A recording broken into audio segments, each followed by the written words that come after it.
SER Podcast. Estás escuchando el abierto de Hoy por Hoy. Cada día analizamos las noticias más relevantes de la actualidad, las claves políticas, económicas y sociales, con las voces de los protagonistas y los distintos puntos de vista de nuestros tertulianos.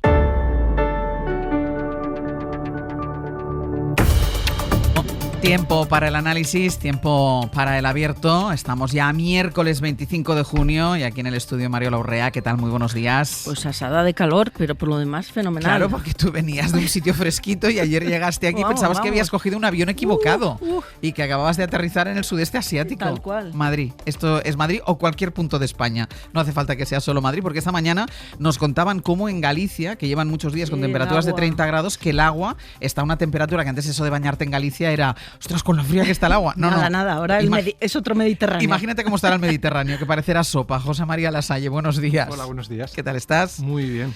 Él siempre viene, mira, él viene fresquito y él... Bueno, es que hace fresquito ahora mismo en Madrid. Hombre, claro, ahora sí, claro. comparado por lo menos con en nuestro ayer, barrio, claro, sí. comparado con ayer. Sí. Todo es cuestión, todo es relativo. Exacto. 19 grados, sí, Ignacio 19 Escolar, grados. buenos días. Venga, pues vamos nosotros, que con los calores que hace y los calores que nos provocan ciertas informaciones, estamos a un punto de la inflamación, de la ignición ya. La cita del día, lo primero que vamos a hacer es irnos hacia la ciudad holandesa de La Haya. Hace unos minutos nos lo contaba nuestro enviado especial, con el que hablaremos ahora. Estaba hablando ya Mark Rutte, el secretario general de la OTAN. Se celebra allí la asamblea, la cumbre anual de líderes de la OTAN, y es una cumbre marcada, ya saben, por el regreso a escena de Donald Trump y las dudas que el presidente de los Estados Unidos ha sembrado antes incluso de aterrizar sobre su compromiso con la Alianza Atlántica, concretamente sobre su compromiso con el artículo 5 de la Alianza Atlántica. Es ese artículo que dice que obliga a Estados Unidos y al resto de sus aliados a defenderse mutuamente en caso de un ataque exterior. Depends on your definition. There's numerous definitions of Article 5, you know that, right? But I'm committed to being their friends. You know, I've become friends. Claro, le han preguntado por qué haría Estados Unidos en caso de un ataque a un aliado. Según el artículo 5, pues lo que tiene que hacer es defenderle, pero la respuesta de Trump ha dejado eso en el aire. Ha dicho, depende de su definición. Hay numerosas definiciones del artículo 5, lo saben, ¿verdad? Pero me comprometo a ser su amigo de los aliados, se entiende. Otra vez ha sacudido los cimientos de la OTAN. Bueno, en La Haya, como les decía, está el enviado especial de la SER, Enrique García Pozo. Buenos días. ¿Qué tal, Anger? Hola de nuevo. Eran las palabras de Trump a bordo del Air Force One de camino a la cumbre, que dejan inquietos a los aliados europeos, menos a Mark Rutte, después hablaremos de esto, que confiaban en que la cita de La Haya ayudara a calmar el ímpetu aislacionista del mandatario estadounidense, que además, ya saben, lo venimos contando desde ayer, ha cargado contra España por oponerse a sus exigencias de gasto del 5% del PIB en defensa. Hemos escuchado hablar ya a Mark Rutte. No sé qué se puede esperar, Enrique, de que salga de la cumbre. Bueno, le acaban de preguntar precisamente sobre la postura de España. El secretario general, en declaraciones a los medios hace unos minutos, decía Rutte que no le preocupa la postura de España porque está convencido de que la declaración final saldrá. Le preguntaban, vamos a escucharlo, explícitamente sobre la postura de España. Fear that Spain could scupper this meeting and actually, sir, despite all your huge diplomatic efforts, incur the ire, the wrath of the United States. No, I don't. I'm not worried about that. Of course, these are difficult decisions. Let's be honest. I mean, politicians have to make choices in scarcity.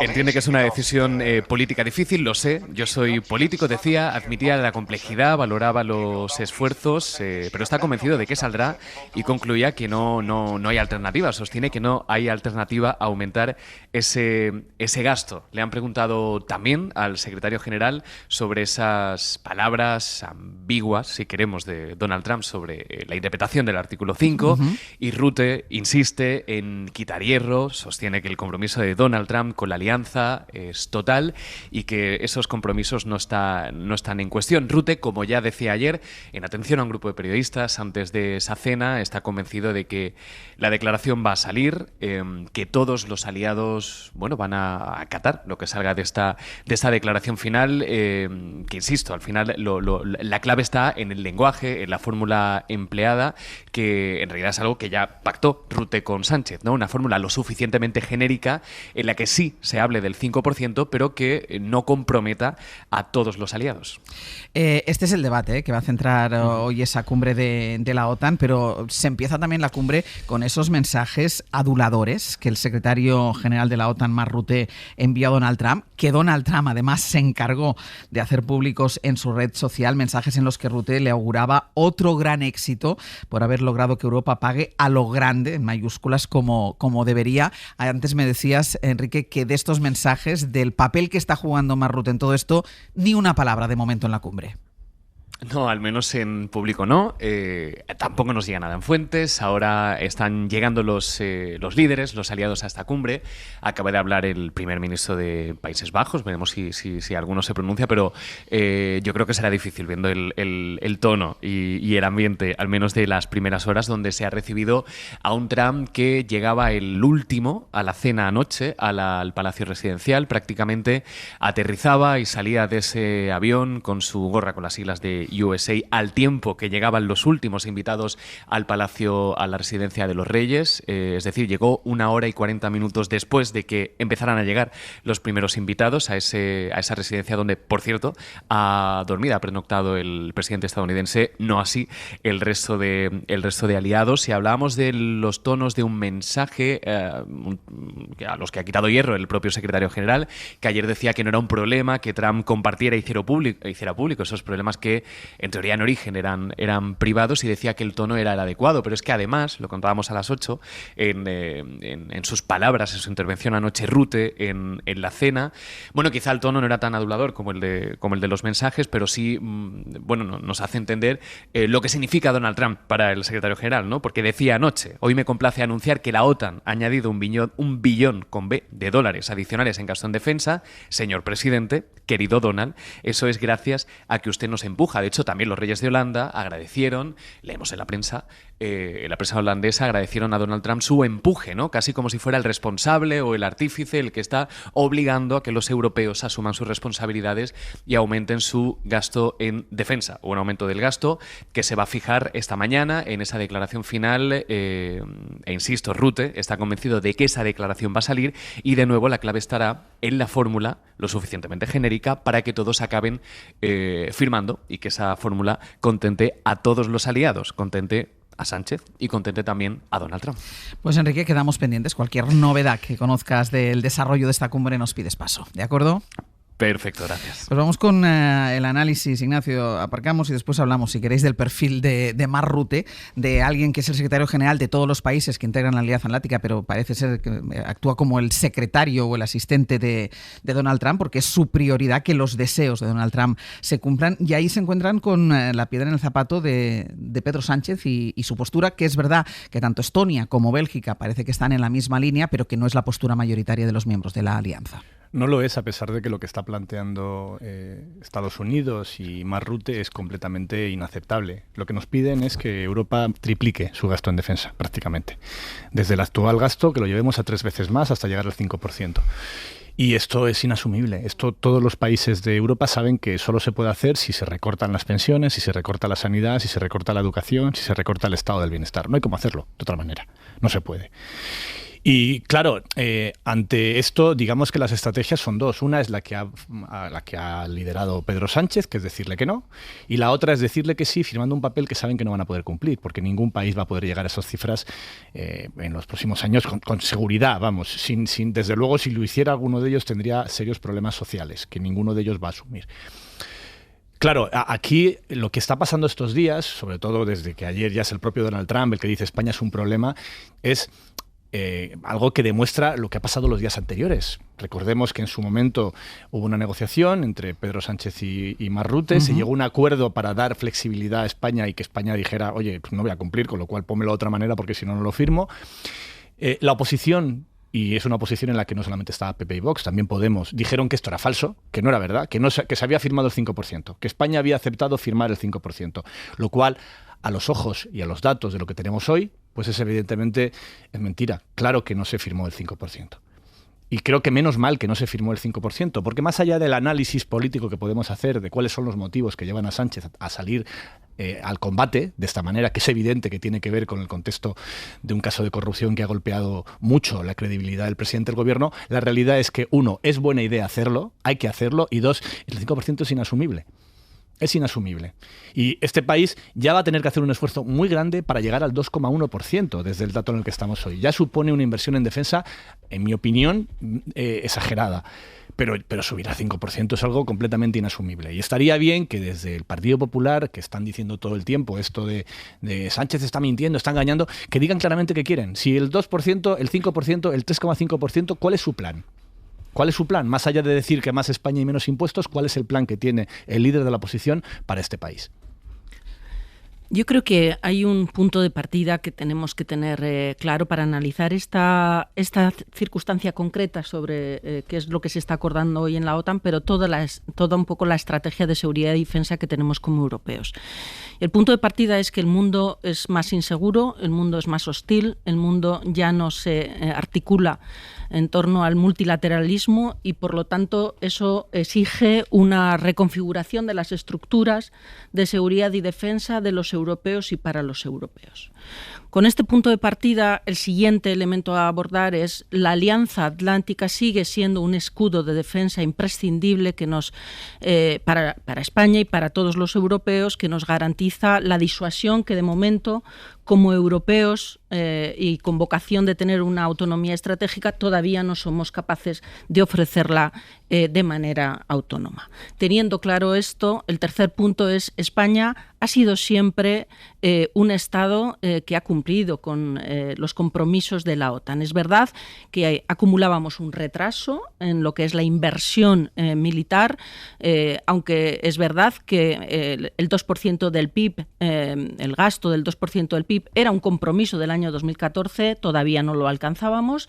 Ese es un compromiso que ya hemos asumido y que vamos a materializar, pero el 5% que impone o que pretende imponer Trump es una cifra absolutamente arbitraria y no está plenamente justificado. Y cuarto y último, España hace bien en reivindicar su compromiso con la OTAN, su compromiso con esta estructura de alianza defensiva que sigue siendo necesaria y útil para los europeos, a la par que tiene sentido que defienda la configuración de un pilar europeo dentro de la OTAN para garantizar nuestras necesidades de seguridad y defensa como europeos, que son distintas de las de Trump. Y, por cierto, si Trump dice que el artículo 5, que es el corazón y el eje vertebral de la existencia de la Alianza Atlántica, está sometido a su interpretación, la respuesta más adecuada a esa afirmación es entonces que invierta el 5% tu tía. Bueno, el 5% es a muchos años vista, es decir, al año 2035. Por lo tanto, largo me lo fiáis, ¿no? Como decía el clásico español. Por lo tanto, yo creo que es un dato que hay que también poner sobre la mesa. Es cómodo plantear relativamente una cierta confrontación con Estados Unidos a la hora de discutir esto, porque la propia redacción del texto tiene, como se decía ayer desde la Moncloa, una ambigüedad constructiva, y yo creo que este es un dato a poner sobre la mesa. Es obvio que ninguno de los países de la OTAN en estos momentos puede asumir un gasto en defensa del 5%. El país que más gasta ahora mismo es Polonia, con un 4,1%, y tiene una amenaza directa rusa a pocos kilómetros de su frontera.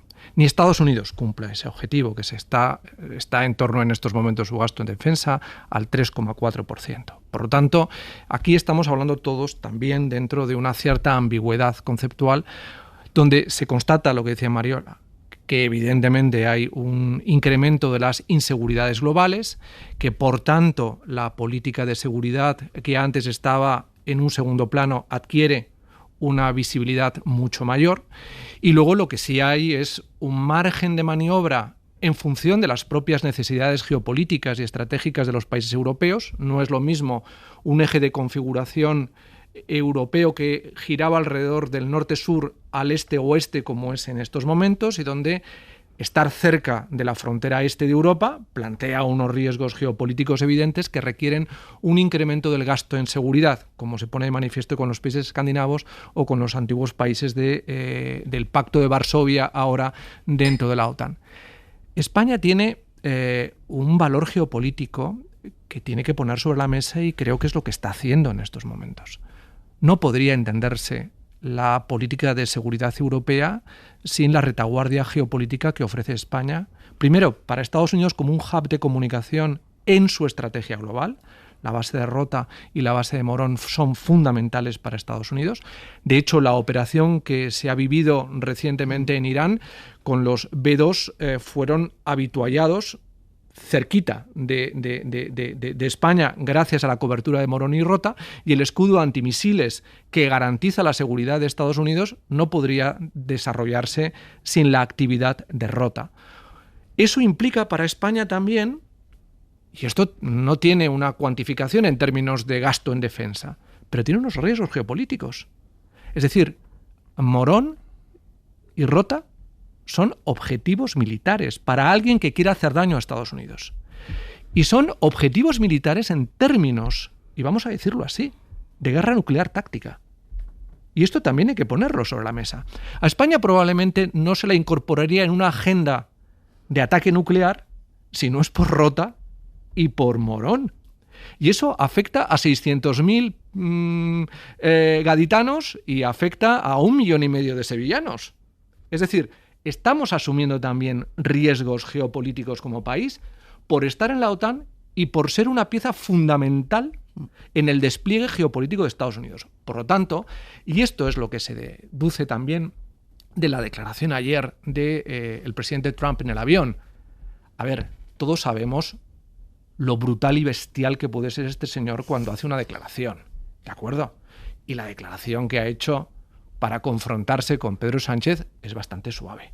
Es decir, ha hablado de un problema y ha hablado, en fin, de que estaríamos siendo injustos con los aliados. Podría haber sido un poco más bestia. Por Dios, podría haber sido pues a la manera que ya le hemos visto que es capaz de protagonizar una polémica personal con otro líder político, ¿no? Por lo tanto, Estados Unidos es plenamente consciente de que no solamente somos aliados, somos amigos geopolíticos, porque si no, el despliegue que Estados Unidos afronta a nivel global, y de hecho ayer en el Financial Times venía un dato muy interesante, precisamente hablando de la operación, donde se veía un mapa donde se detallaba toda la ruta, la fuente era de la Secretaría de Estado de Defensa y España aparecía en lugar primordial. Por lo tanto, yo creo que vamos a matizarlo todo y vamos a ponerlo todo en perspectiva. Hay mucho interés en subir el tono, en sacar pecho, lo decía hace un momento Ignacio, hay un deseo por parte del presidente del gobierno también de sacar balones fuera y colocar el ojo de la atención. También la política nacional atraviesa toda esta polémica. Efectivamente, y por tanto maticemos todo, ¿no? Déjame, no sé si querías hablar más. Sí, un momento. Ahora no, un momento. Pero que me voy a la publicidad, pero antes de irme a la publicidad, no, me voy a ir hasta Valencia. Ana Talens, buen día. Buen día, Ángel. Porque estamos ante un nuevo caso de violencia machista tremendo. Un hombre detenido por asesinar a su mujer y a su hijo. Sí, un hombre ha asesinado presuntamente a su mujer y a su hijo en la localidad de Algemesí, según ha confirmado la delegación de gobierno, que también ha confirmado la cadena SER que ha sido detenido. De momento no se ha precisado ni las edades ni las nacionalidades de los implicados. Sería la 5ª víctima mortal este mes de junio en toda España. Ana, gracias. De nada. Quedamos pendientes de más datos, los ofreceríamos a lo largo de este abierto.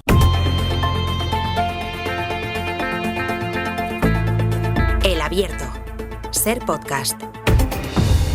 En el Abierto, Mario Laurrea, José María Lasalle, Ignacio Escolar. Estábamos con el análisis del debate sobre la inversión en defensa que va a centrar hoy la cumbre de la OTAN, que está empezando en estos momentos en La Haya, con la postura de España y también con la actitud del presidente de los Estados Unidos y con esa interpretación que quiere hacer del artículo 5 de la Alianza Atlántica. Y decía antes de irnos a publicidad Lasalle, vamos a ponerlo todo en perspectiva, que todo es matizable. Mariola.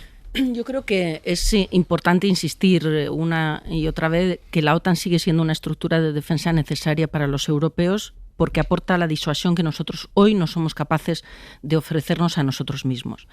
Pero tenemos que ponderar bien nuestro esfuerzo inversor en esta alianza, porque tenemos que tener margen también presupuestario para reforzar nuestra autonomía estratégica dentro de la Unión Europea y, en todo caso, para hacer más fuerte lo que apuntaba antes, el pilar europeo dentro de la estrategia atlántica.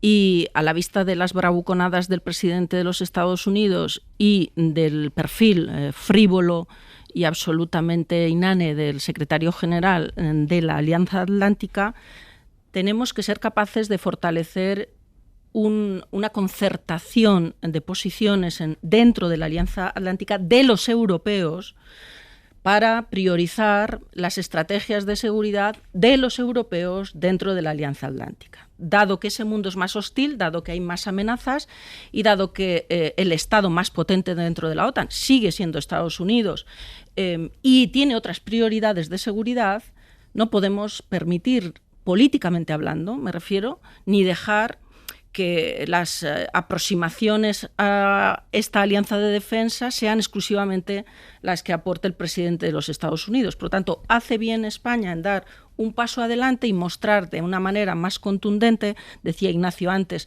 hay otros países, Italia es el claro ejemplo, que no ha discutido el 5%, pero todo el mundo da por supuesto que no va a cumplir. Entonces, es necesario que alguien alce la voz y diga no al 5%, pero no por capricho o frivolidad, porque es una posición arbitraria, porque no está justificada y porque necesitamos los europeos también poner en la agenda de la OTAN las prioridades de defensa de los europeos, no solo las americanas. A lo mejor para ello habría que cambiar al secretario general. Cuando se discutió su nombramiento, muchos celebraron este nombramiento y obviamente Mark Rutte no se ha convertido en lo que es antes de ayer, ni ha hecho de Mark Rutte este frívolo que estamos viendo y este servil el señor Trump. Venía ya de casa, sí. Venía ya de casa sí y era el que ahora nos pide que gastemos el 5%, era el que nos reñía porque gastábamos demasiado mismo. Y luego, sobre el acuerdo con Estados Unidos, yo creo que hay que entender cuál es el acuerdo completo. No es un acuerdo de defensa, es un acuerdo de defensa a cambio de que Europa se coma los monopolios de Estados Unidos y pague el coste. Es decir, cuando Estados Unidos, cuando Trump hace esta cuenta de decir aquello que según él le perjudica, está ignorando o está omitiendo todas las cosas de la alianza entre Europa y Estados Unidos que benefician a Estados Unidos. Por ejemplo, que estemos aquí pagando todas las empresas europeas a monopolios estadounidenses. Un dinero que aquí que se va a Estados Unidos, que es muy rentable para Estados Unidos y que en esa balanza de servicios nos perjudica mucho. Lo que no puede ser es que ahora Donald Trump pretenda renegociar todos los acuerdos entre Europa y Estados Unidos solamente en aquellos aspectos que él cree que le perjudican, sin mirar el mapa global, sin mirar el punto global. Esto vale para los aranceles, pero vale también para este debate sobre la inversión en defensa. Y cuando Trump habla del 5%, lo que busca es tirar de la cuerda a un extremo para que de esa manera se vaya al 3%, que sigue siendo muchísimo. Para una zona como Europa, donde realmente, nosotros ya gastamos más de 2 veces de lo que gasta Rusia sin necesidad de elevar el gasto en defensa. O sea, ya Europa es una región que gasta mucho en defensa porque es una zona rica y ya nuestro 1,7, 1,9% es bastante. Es mucho dinero. ¿Necesitamos gastar más? Hombre, evidentemente, si Estados Unidos deja de estar en la ecuación, sí. Si Estados Unidos deja de ser un socio fiable y si el artículo 5 del acuerdo de la OTAN no vale, pues sí, pero no será porque lo pida la OTAN, será por un acuerdo europeo. Y será para pensar en las capacidades europeas, en qué necesitamos los europeos, en cuál es la defensa de Europa si tenemos que sacar de la ecuación a Estados Unidos. Voy a hacer una pausa y a la vuelta vamos a seguir hablando de algo que iba a ser el tema principal seguramente de esta cumbre hasta que se cruzó toda la negociación por el gasto en defensa, que es toda la situación en Oriente Próximo, esa guerra de los 12 días. Esta noche ha sido una noche tranquila, no ha habido ataques entre Irán e Israel, hablaremos de ello y hablaremos también del papel que ha jugado como si fuera el sheriff del condado Donald Trump.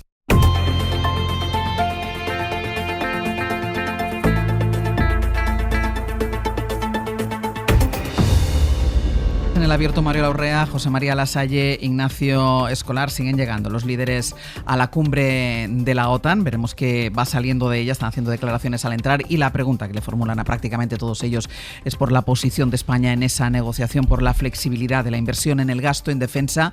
Pero vamos a ir mientras tanto a la otra cuestión del ámbito internacional, porque Donald Trump llegó ayer a esta cumbre después de que se haya hecho efectivo ese alto el fuego entre Israel e Irán, que han dejado de atacarse. De momento se está respetando ese alto el fuego. Esta noche ha sido una noche tranquila, sin ataques mutuos a lo largo de toda la madrugada.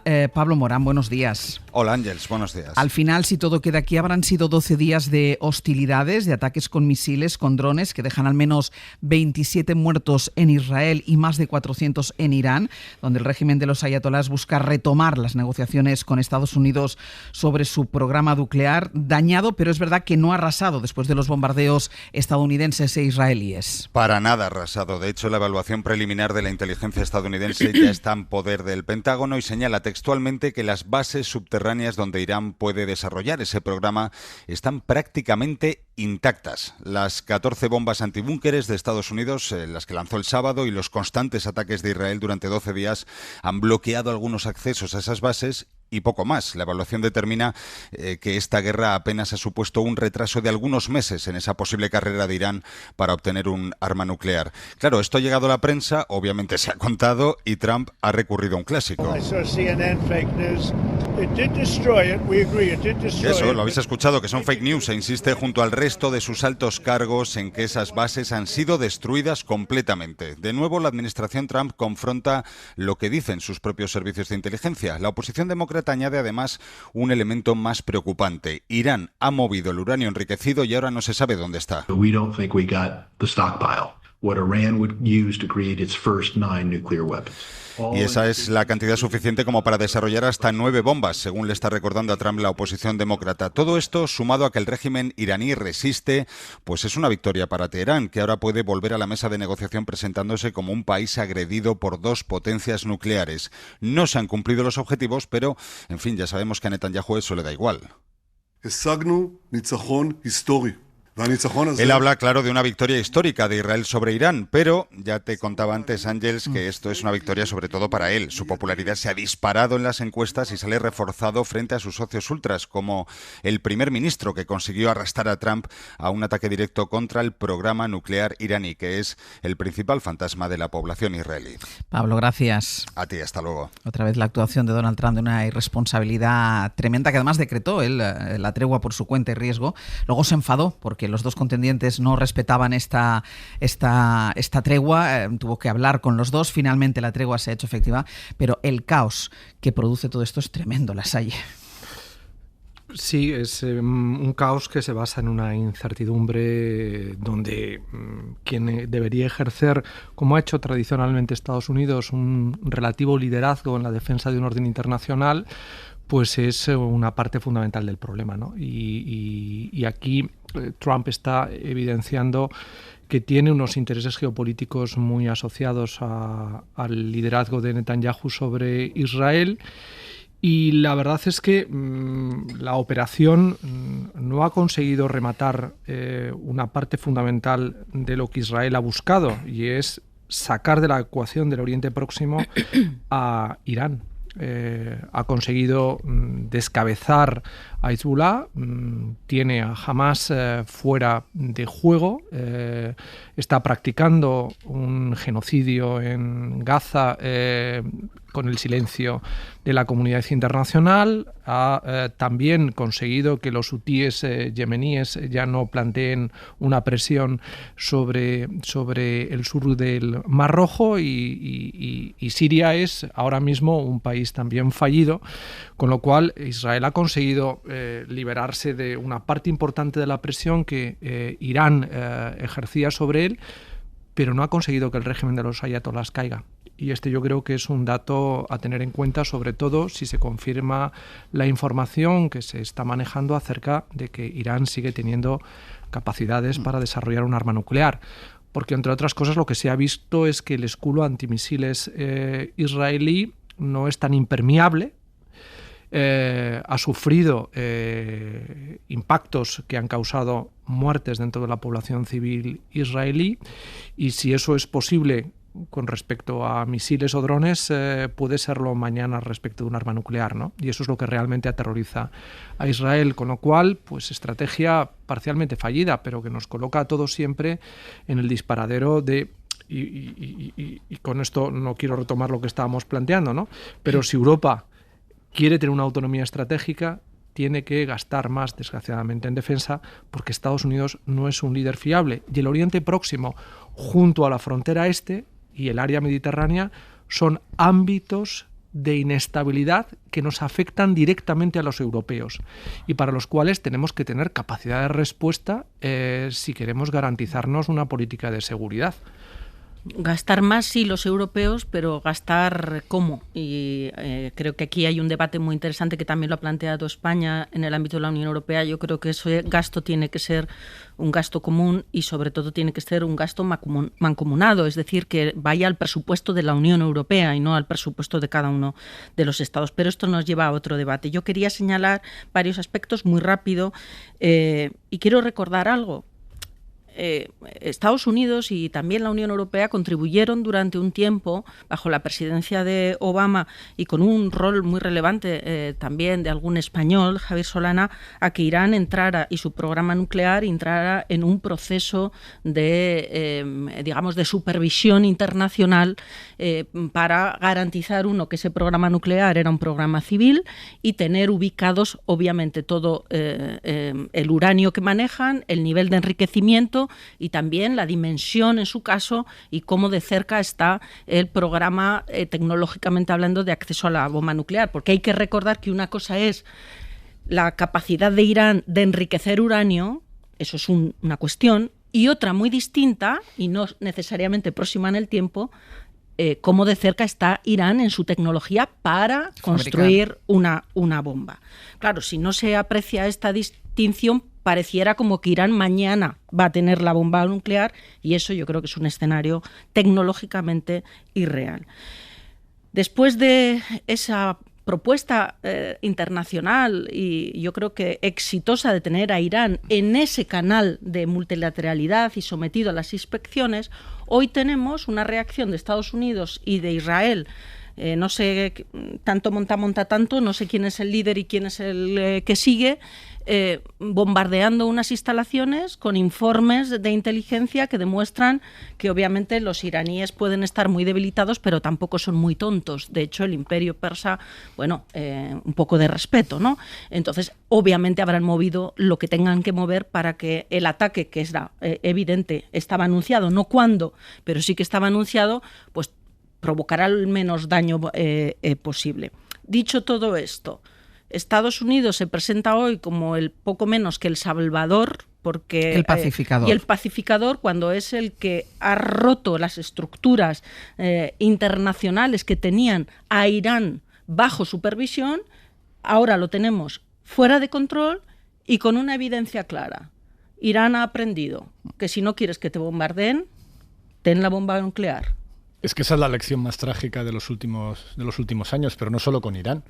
Ucrania aprendió que uno de los grandes errores de su historia fue ceder su potencia nuclear a Rusia, con un acuerdo que decía que Rusia iba a respetar su integridad territorial, que ya se ha visto hasta qué punto es papel mojado. Es terrible, es decir, la lección que están dando las grandes potencias en los últimos años al mundo es, si quieres ser un país seguro, sé Corea del Norte. Ten bomba nuclear y no tendrás ningún problema. No habrá, pero como no la tengas, te arriesgas, pues eso, a todo tipo de problemas. Y luego hay que recordar también que quien rompe el tratado que había con Irán para que ese desarrollo nuclear fuera pacífico y fuera civil es Estados Unidos en el año 2018. Es Donald Trump en su anterior mandato quien dice no, vamos a romperlo todo y vuelven las sanciones porque no voy a negociar contigo, ¿no? Claro, este mensaje que se está dando al mundo, no solo por Rusia, por Estados Unidos, pienso también en Israel, de que aquí es la ley de la selva y el más fuerte, pues a lo que te lleva es a un mundo mucho más peligroso para todos.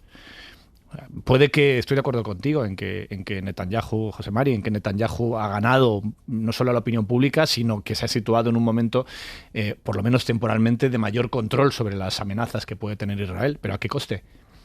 ¿Y qué va a salir después de aquello? Es decir, si al final, ¿de dónde viene la violencia más que de la violencia previa? ¿De dónde viene esta amenaza contra el Estado de Israel más que de los abusos del Estado de Israel contra los palestinos durante los últimos medio siglo?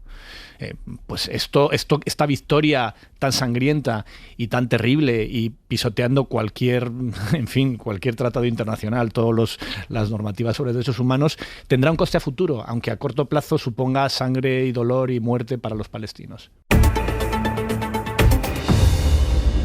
En el abierto, Mariola Urrea, José María Lasalle, Ignacio Escolar. Vamos con el juez Peinado, porque ya saben que es el juez que investiga a Begoña Gómez, a la esposa del presidente del Gobierno, que ayer remitió una exposición razonada al Supremo en la que pedía la imputación del ministro de Presidencia de Justicia, Félix Bolaño. Dice el magistrado que el ministro podría haber cometido malversación y además le acusa de mentir en la declaración que hizo como testigo. Isabel Vega, ¿qué tal? Muy buenos días. Hola, buenos días. El juez le dice al Supremo que Bolaños faltó a la verdad al responder sobre quién nombró a Cristina Álvarez, que es la asesora de la mujer del presidente del Gobierno, quién la nombró como asesora de Moncloa. Pero, Isa, ni el ministro dijo eso, ni el juez le hizo esa pregunta en concreto. Claro, porque por un lado está la malversación, que eso tiene su propio debate jurídico, y es porque Peinado sostiene que Bolaños consintió o no controló que la asesora de Begoña Gómez la asistiese también en asuntos de su esfera privada, como la cátedra. Pero lo del falso testimonio llama la atención, porque, como decías, es que le acusa de faltar a la verdad como testigo porque sostiene que Bolaños dijo que el nombramiento de esa asesora lo realiza una persona concreta. La cosa es que hemos repasado la declaración y eso no es lo que afirmó el ministro y tampoco lo que el juez le preguntó. Lo escuchamos. De quién ha dependido y sigue, si es distinta o no la persona, doña Cristina Álvarez Rodríguez. ¿Me ha entendido? He hablado con el gabinete de la presidencia del Gobierno y he hablado con la Secretaría General y me han dicho que efectivamente el puesto de la señora Álvarez pertenece al gabinete de la presidencia del Gobierno y me han dicho que hay una persona que es el responsable de la coordinación del personal de Palacio que además ha emitido un certificado que Esto ya fue el 16 de abril y Peinado suspendió la sesión para que Bolaños saliese a informarse en Moncloa concretamente de eso, de la persona de la que dependía y seguía dependiendo Cristina Álvarez. Y lo que trasladó Bolaños es el nombre de la persona que coordina el personal de Moncloa.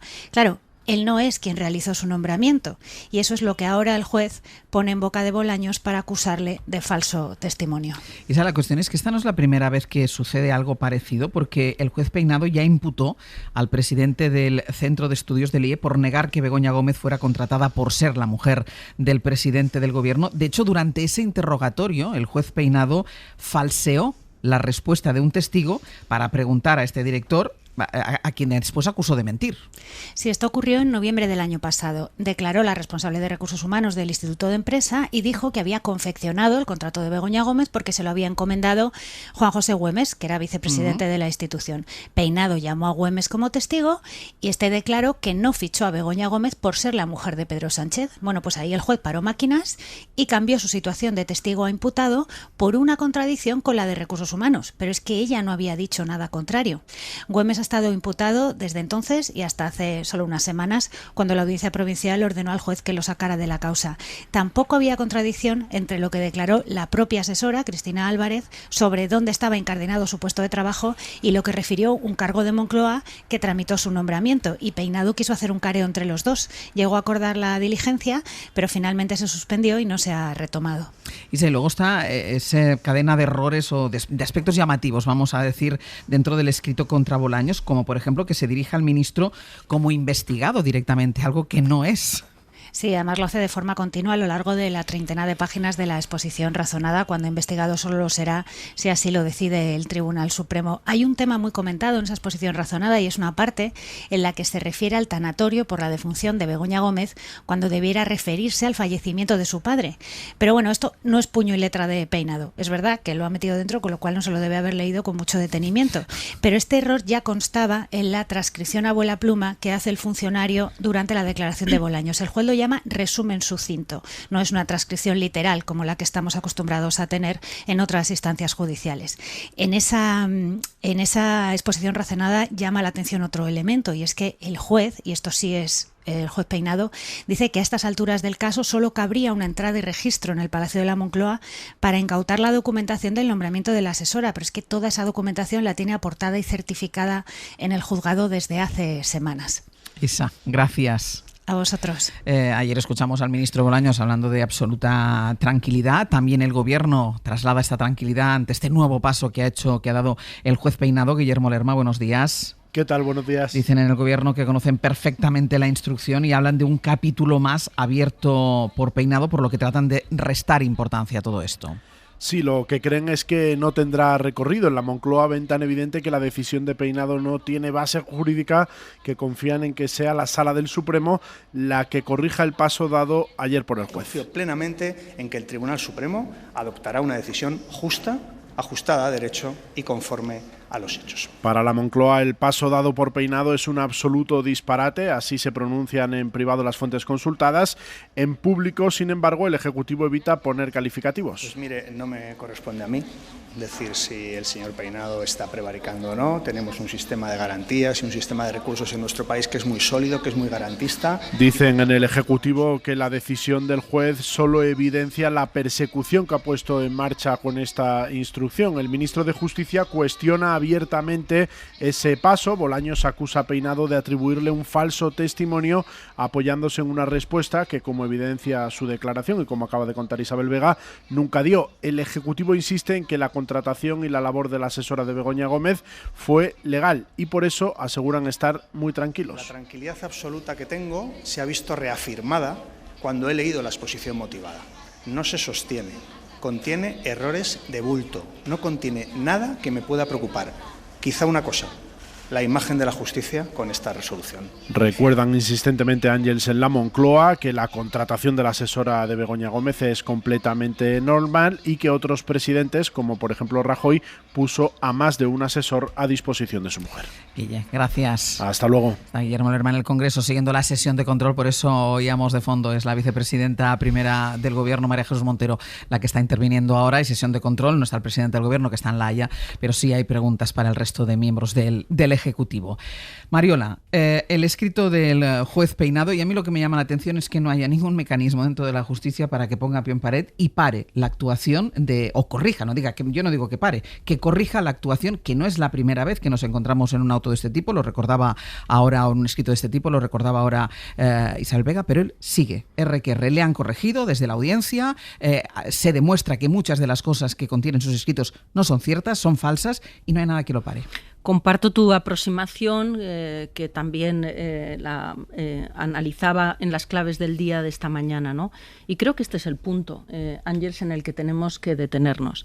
Entiendo que el ministro de Justicia hable de tranquilidad, él está tranquilo, dice, la Moncloa dice sentirse tranquilos, pues yo no estoy tranquila, porque aquí la cuestión de la tranquilidad no es acerca del futuro procesal del ministro de Justicia, que obviamente no corre ningún peligro, ni acerca del éxito o el fracaso de un proceso judicial. Aquí la tranquilidad en términos de Estado de Derecho es la que somos capaces de ofrecer dentro del sistema jurídico para que estos desmanes no ocurran. La tranquilidad para los ciudadanos. Efectivamente. Entonces, en esa clave tenemos que exigir tranquilidad y aquí no hay ninguna tranquilidad. La pregunta es, el sistema judicial tiene mecanismos disciplinarios. El sistema judicial tiene mecanismos para depurar responsabilidades de naturaleza jurídica. Hay que recordar que a este juez se le ha acusado en varias ocasiones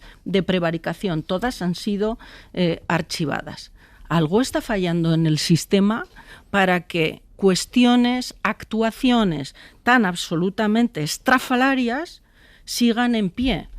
Y voy a leer un pequeño texto muy rápido porque el fondo de la cuestión, el señor Hurtado lo que hace es Peinado, intentar, bueno, también claro, hablando de estrafalario, el juez Hurtado es el que lleva el caso del fiscal general del Estado. Aquí estamos hablando del juez Peinado, sí. En su escrito que invita al Tribunal Supremo a que encauce al ministro de Justicia por, entre otras cosas, un delito de malversación. Y el juez dice que incurre en malversación toda aquella persona que tuviera bajo su responsabilidad la administración del correcto destino del patrimonio público, siempre que lo lleve a cabo con actuaciones que, digamos, se desvíen del destino clásico y del destino adecuado para ese patrimonio público. Bien, pues ¿y qué está haciendo el propio juez? ¿No está malversando el patrimonio público, que es la función jurisdiccional? ¿No está utilizando recursos judiciales para prolongar ad infinitum una causa donde no hay evidencia alguna de delito alguno, con ramificaciones hasta el absurdo? ¿Esto no encaja en la tipificación del propio juez respecto de su actuación? Lasalle. Bueno, yo creo que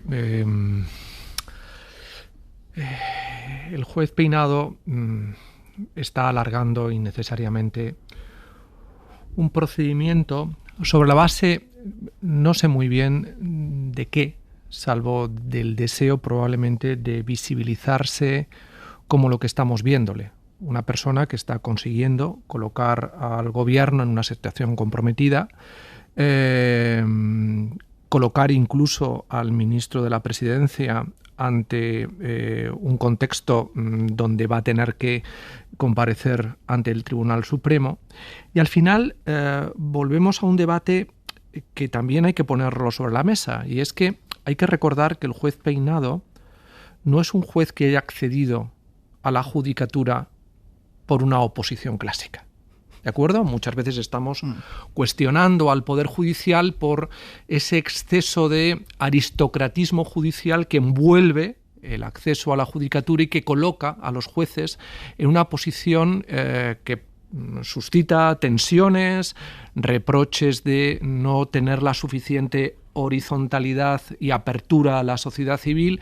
Bueno, el juez Peinado accedió por el tercer turno, después de ser unos cuantos años secretario de ayuntamiento.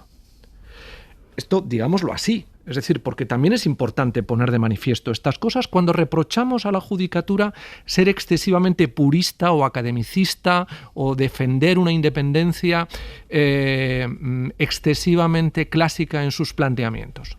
Bueno, estamos ante lo que representa también, a veces, no supervisar adecuadamente quienes acceden a la judicatura, acreditando ante el Consejo General del Poder Judicial en su momento el reconocimiento de un prestigio vinculado al ejercicio de una secretaría de ayuntamiento, con todo el respeto que hay que tener a los secretarios de ayuntamiento. Y sobre todo cuando, después de una trayectoria de muchos años en la judicatura, sin entrar en las complejidades de lo que aquí se está poniendo de manifiesto, hay errores en la tramitación procesal que la propia audiencia provincial le ha puesto de manifiesto. Sí. Por lo tanto, insisto, cuando hablamos de democratizar la justicia, hay que recordar que uno de los argumentos que se utilizó en su momento en la reforma de la ley del Poder Judicial de hace muchísimos años, que se esgrimieron para eso, implicó el tercer turno. Y ya vemos a veces a lo que nos puede llevar no pasar por una oposición o por una intervención del Consejo no excesivamente política a la hora de visar los méritos de alguien que accede finalmente a poder visibilizar la relevancia que no tiene de acuerdo con su currículo, pero que le hace posible llevar a un ministro de la Presidencia o a la esposa del presidente del Gobierno a pasar por una situación como la que estamos describiendo y que estamos comentando. Yo creo que el problema no es el tercer turno o cuarto turno.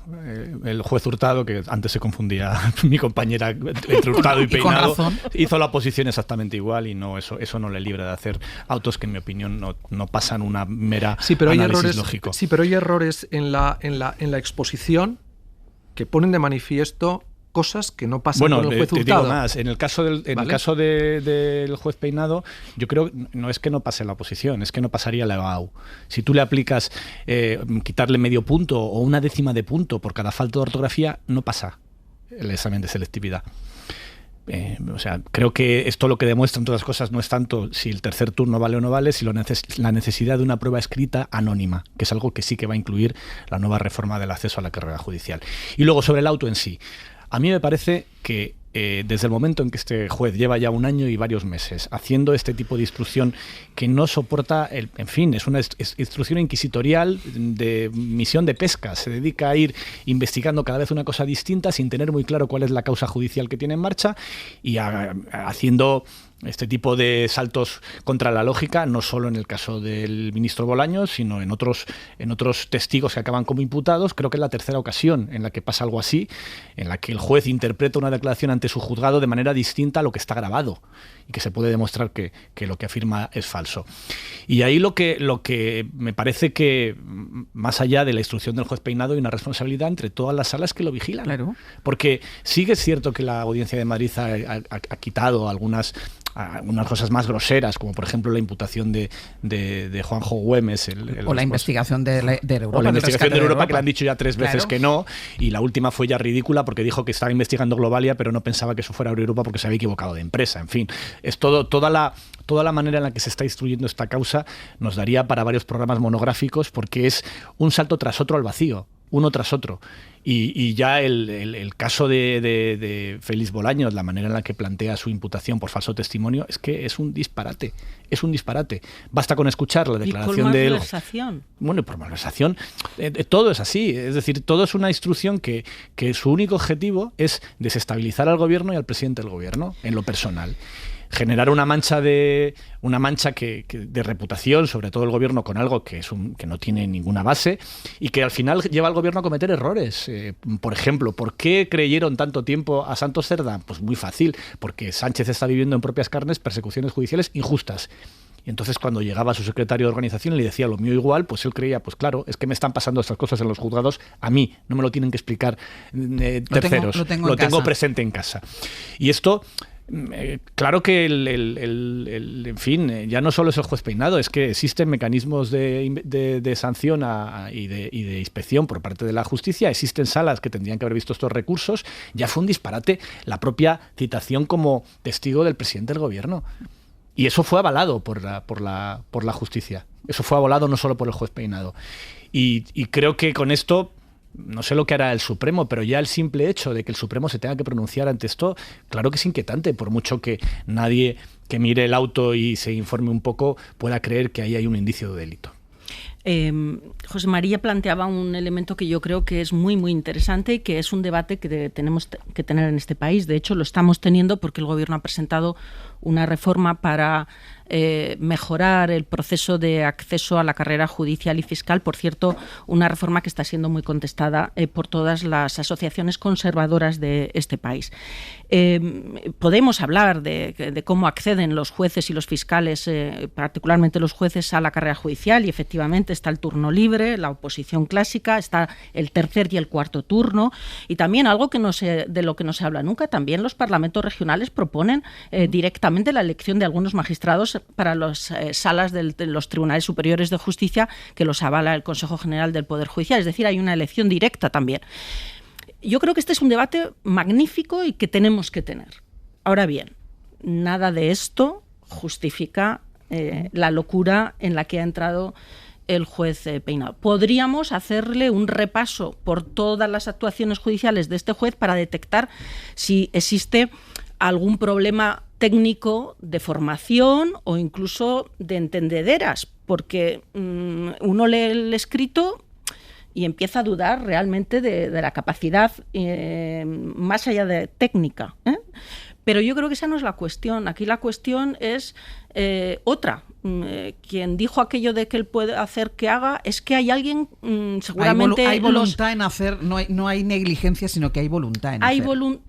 Si uno analiza sus pronunciamientos, se deduce esa voluntad, una voluntad que escapa de lo que es la voluntad puramente jurisdiccional, pero para mí esto, insisto, el punto no es este. El punto es por qué el Consejo General del Poder Judicial, que tiene la capacidad disciplinaria, no activa mecanismos de información, no digo de expediente disciplinario, de información, a ver qué está ocurriendo, porque obviamente aquí esto normal no es. Lasalle. Pero claro, eso nos abre otro debate, que es el de, al final, la independencia del juez natural y predeterminado por la ley. No, la independencia total. Claro, la independencia en un sentido de impermeabilidad clásica que garantizaba que el juez, cuando afronta una instrucción o cuando aborda un juicio en sentido estricto, tiene que estar liberado de cualquier tipo de presión que le aísle precisamente a la hora de garantizar su objetividad. Y esto, como vemos, plantea sus problemas, porque esa mirada casi decimonónica, heredera de las reflexiones clásicas, hoy en día no son operativas. Y yo creo que es uno de los debates que hay que poner sobre la mesa. Es muy complicado pedirle a un juez que sea absolutamente independiente en su objetividad cuando proyecta una investigación o cuando proyecta un análisis de unos hechos jurídicos. Para eso requieres una estructura y una gobernanza mucho más compleja, que es la que probablemente no se ha abordado adecuadamente en nuestro país en los últimos 30 años. Y esto es lo que al final está evidenciando las disfuncionalidades de este caso. Es decir, esa parte del tercer turno que no ha sido adecuadamente supervisada por el Consejo General del Poder Judicial nos ha llevado a gente que es capaz de instruir procesos como este, que comprometen la credibilidad abiertamente del Ministerio de la Presidencia. Pero igual que Manuel García Castellón, y era de una posición de toda la vida. Pero igual volvemos, que el juez Ángel Hurtado. Pero entonces volvemos ahí la causa. Claro, pero ahí volvemos, entonces ahí volvemos a qué entendemos por la independencia, que es un concepto que hay que plantear su sostenibilidad hoy, en el siglo XXI, y en los términos en los que nos estamos moviendo. Mira, ¿de acuerdo? Porque claro, si estamos considerando que todos los jueces están expuestos o bien por acceso directo a la judicatura a través de una oposición, o bien por el tercer turno, por el cuarto turno, o por las razones que sean, si está adscrito o no a una asociación profesional, etcétera, entonces nos cargamos el sistema. Porque si estamos realmente evaluando e interpretando cada juez en función de sus condicionantes más personales y planteamos objeciones por una razón o por otra, nos cargamos el concepto de independencia y ahí es donde vamos un poco a la reflexión que yo planteaba. Es decir, este país lo que tiene que abordar no es solamente elegir a los vocales del Consejo, sino analizar adecuadamente qué concepto de poder judicial queremos en el siglo XXI. Y fíjate, José María, yo creo que el único de los tres que ha hecho una observación subjetiva sobre el juez para cuestionar su pronunciamiento ha sido tú, al apelar al origen de su condición de juez. Yo me he limitado a valorar el auto, el escrito. Y me gusta que saques lo de la independencia, porque yo creo que a veces hay una enorme confusión acerca de esto. Los jueces tienen la protección máxima para ejercer su trabajo en torno a esa idea de independencia, es decir, no injerencia sobre su actuación de ningún poder distinto al suyo. Pero el suyo, el Poder Judicial, claro que tiene que tener mecanismos para visar que esa actuación judicial entra dentro de los estándares jurisdiccionales adecuados, y por eso apelaba yo ahí al régimen disciplinario que recae en el Consejo General del Poder Judicial.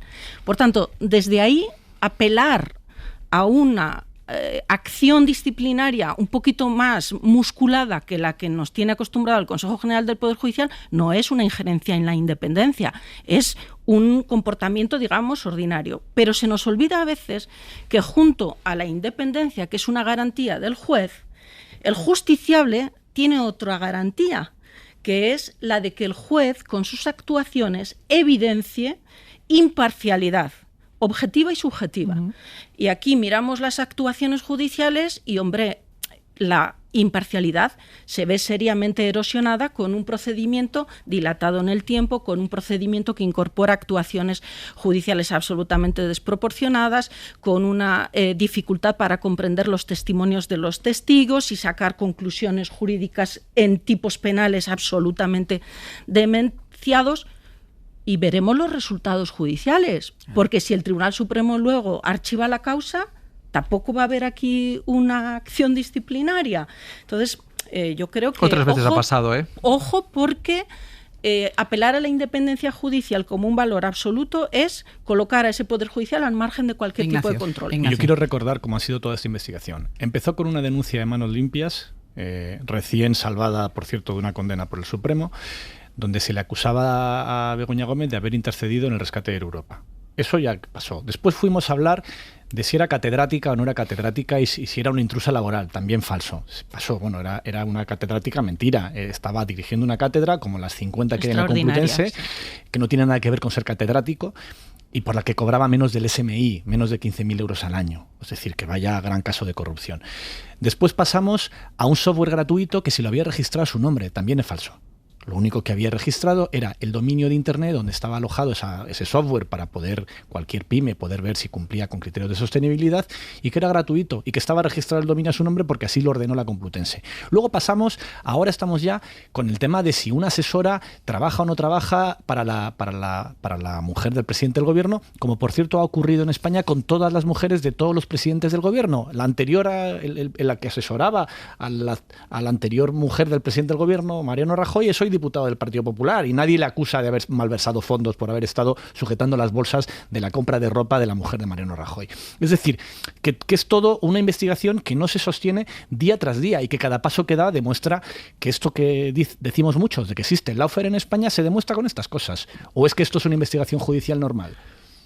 Sí, lo único que, fíjate, si estamos absolutamente alineados en la reflexión, la única cuestión que nos deberíamos plantear es la mujer del presidente del gobierno debe tener personal de confianza para desempeñar no sabemos qué funciones. Pues entonces hablamos de un tema distinto. Por eso te digo, que ese es el debate al final. En función de quién sea el presidente del gobierno. No, pero lo digo con respecto a cualquiera que pase por la Moncloa. Es decir, si en el siglo XXI estamos planteándonos, como se está haciendo, un cuestionamiento del aforamiento, deberíamos plantearnos también si tiene sentido que el consorte del presidente o de la presidenta del gobierno deba tener un personal de confianza. Lo que no puede ser es que para uno sean las reglas del rugby y para otro las del fútbol, y que coger la pelota con la mano para uno valga y para el otro no. Claro, pero por eso te digo que eso sería lo interesante. Que eso sería lo interesante. El presidente del gobierno tiene que estar en casa sin hacer nada. Pero a mí personalmente no me chirría que tenga una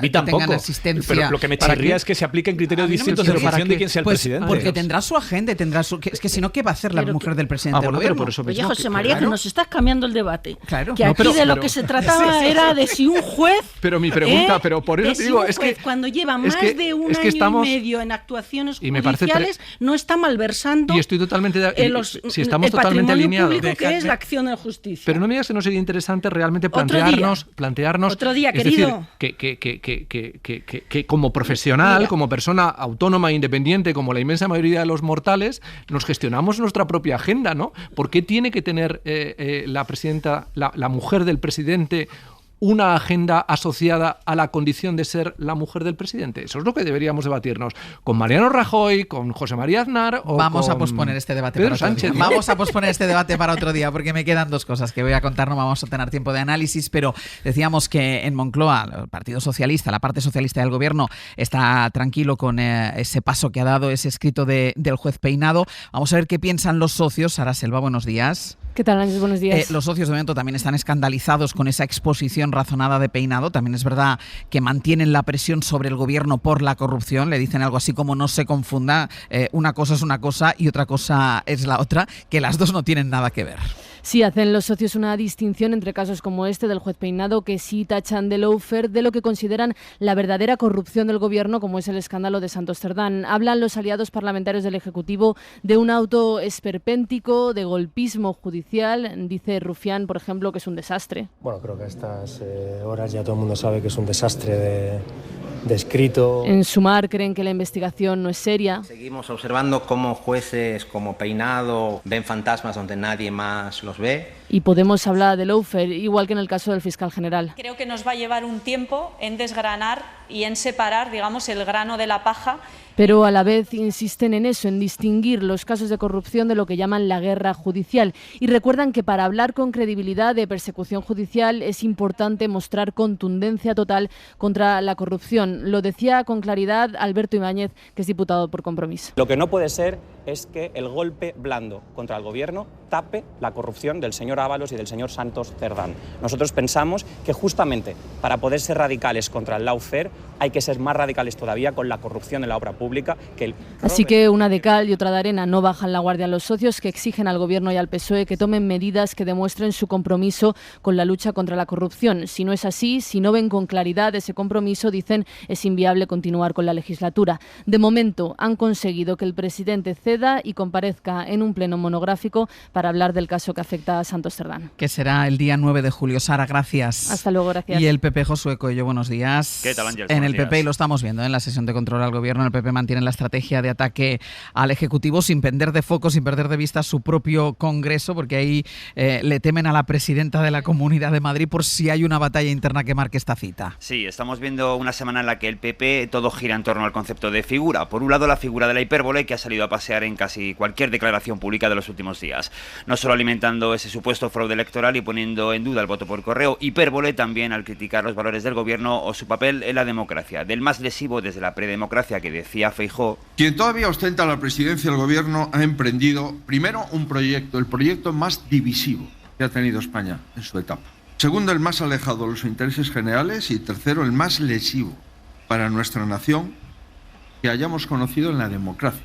Yo diría también que en la predemocracia. Al Gobierno con tintes autocráticos, como lo calificaba Miguel Tellado. Sánchez no respeta la separación de poderes, no respeta al Parlamento, no respeta a la justicia, y Sánchez es una amenaza para la democracia española. Y todo ello porque en pocos días tendrá que lidiar con otra figura, aunque esta no retórica, la de Isabel Díaz Ayuso de cara al Congreso del PP. Hoy a las 8 de la tarde finaliza el plazo para presentar enmiendas a la ponencia de los estatutos y desde Sol nos confirman que ellos van a presentar las suyas para pelear por el modelo de elección. Mientras Ayuso apuesta por primarias, Feijóo quiere volver al modelo de los compromisarios y así Ángels en Génova usan una figura, la de la hipérbole, para esconder las diferencias que las hay con otra figura, la de la presidenta de la Comunidad de Madrid. Josu, gracias. A vosotros. Ya siento que no nos dé tiempo a comentar esas declaraciones de Alberto Núñez Feijóo, hablando de este gobierno como el gobierno más lesivo, no solo de la democracia, sino de la predemocracia. ¿Qué había antes de la democracia? ¿Una dictadura? Yo creo que este hombre sí que necesita asistentes, pero en plural.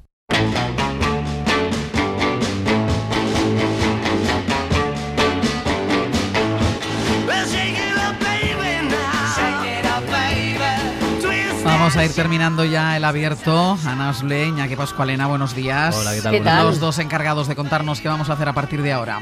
Pues mira, a partir de ahora va a ser un poco continuación, porque a ver, ¿cuántas veces en el abierto, hoy, otro día, incluso en vuestro día a día, cuántas veces habéis pensado, pero qué cutre, o sea, qué cutrez, qué sórdido? Pues escuchando ciertas conversaciones. Claro, no es que queramos seguir hablando de grabaciones, ¿no? Y de declaraciones, pero lo que queremos, a partir de nada, de las 10, en unos minutos, es preguntarnos qué es una cutrez, qué es lo más cutre que han visto. ¿Qué es? Si ser cutre puede incluso llegar a ser bueno, si puede tener algo positivo, si puede llegar a ser la verdad. 900, 100, 800. ¿Qué es lo más cutre que han visto? Vale, tú no vas a intervenir, Mariola Urrea, porque te estoy viendo que estás haciendo una lista. Centrifugando ideas. Ya está, te has dado cuenta, ¿no? Estaba centrifugando. Es día hoy para llamar, exacto. Y hablar cutrez, con Manuel. 900, 100, 800. Cuéntenos cosas cutres. ¿Qué consideran que es cutre? Lo que no esperemos que sea cutre es la biografía no autorizada, que esta semana va a ser la de alguien que a pesar de su corta edad va teniendo ya una larga trayectoria como defensora de grandes causas. No sé si te despierta simpatía porque tiene detractores, no me voy a pronunciar. a partes iguales, pero bueno, a partir de las 11 podrás tener tu juicio porque es la biografía de Greta Thunberg. Y luego suena Twist and Shout porque Sí. no se promocionaron, tuvieron malísima prensa, hubo más policía que público, las entradas eran carísimas, pero los Beatles estuvieron en España en el año 65 y lo vamos a recordar. Pretérito pluscuamperfecto con los conciertos de los Beatles. Y cerramos por todo lo alto porque las preguntas de la entrevista de hoy van destinadas a alguien que no tiene pelos en la lengua y eso nos gusta. Lo venía pidiendo todo Que no el mundo. descarto yo incorporarla al abierto la temporada Lo que venía pidiendo viene. todo el mundo, no hay más que decir su nombre, Alba Carrillo. Ya está, ahí queda dicho. Hoy la entrevista del hoy por hoy es Alba Carrillo. ¿Quieres quedarte, Mariola? Porque está lo cutre, está Alba Carrillo, hoy tienes tela. Mariola Urrea, José María Lasalle, Ignacio Escolar, hasta la semana que viene. Un abrazo. Adiós. Para no perderte ningún episodio, síguenos en la aplicación o la web de la SER, Podium Podcast o tu plataforma de audio favorita.